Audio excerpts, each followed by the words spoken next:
Friends ఏంటంటే hotel విల్లీపురం నుంచి మేము ఖాళీ చేస్తున్నాము.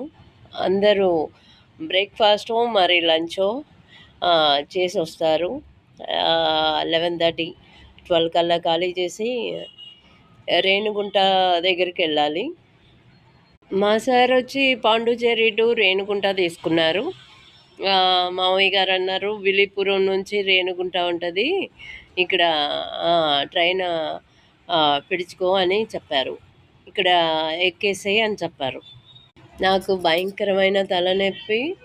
ఆహ్, నేను వామిటింగ్స్ కూడా రానీయకుండా ఆ శివయ్య నన్ను కాపాడుతున్నాడు.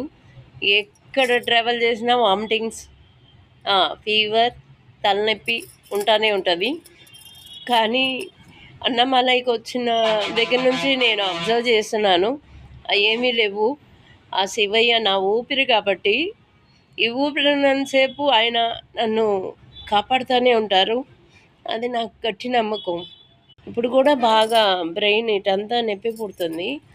ఏంటంటే అది నేను చదువుకున్నప్పటి నుంచి ప్రేయర్లో ఉంటాం కదా, ప్లెడ్జ్లో. అప్పటి నుంచి నేను కొద్దిగా పడిపోవడం, తలనొప్పి అప్పటి నుంచి స్టార్ట్ నాకు. నోరంతా ఒకటే చేదుగా ఉంది.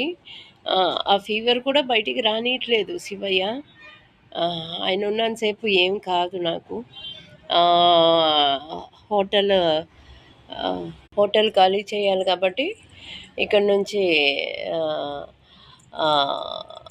వెళ్ళి స్టేషన్కి వెళ్ళి అక్కడి నుంచి మళ్ళీ మేము ఇక్కడికి వెళ్ళాలి కదా, రేణిగుంట.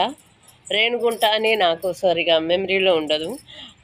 అక్కడికి అక్కడ అమ్మవారు ఉన్నారంట కదా, ఏమమ్మవారు, మంగాపురమా, ఏమమ్మవారు. టైం ఉంటే వెళ్తాము. 8కి మాకు 9 కల్లా మాకు ముంబై ట్రైన్ ఉంది.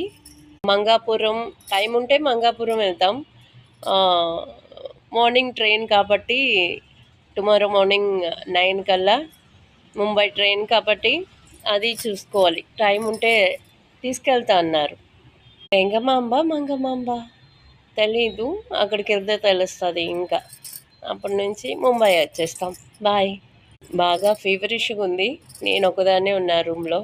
అందరూ తినడానికి వెళ్ళారు. నా బండి మాత్రం ఈ 4 రోజులు మంచినీళ్ళతో, జ్యూసులతో, కాఫీలతో అవుతుంది. ఏంటంటే తిండి తింటే వాంతి వస్తుందని భయం, ఫీవర్ వస్తుందని భయం.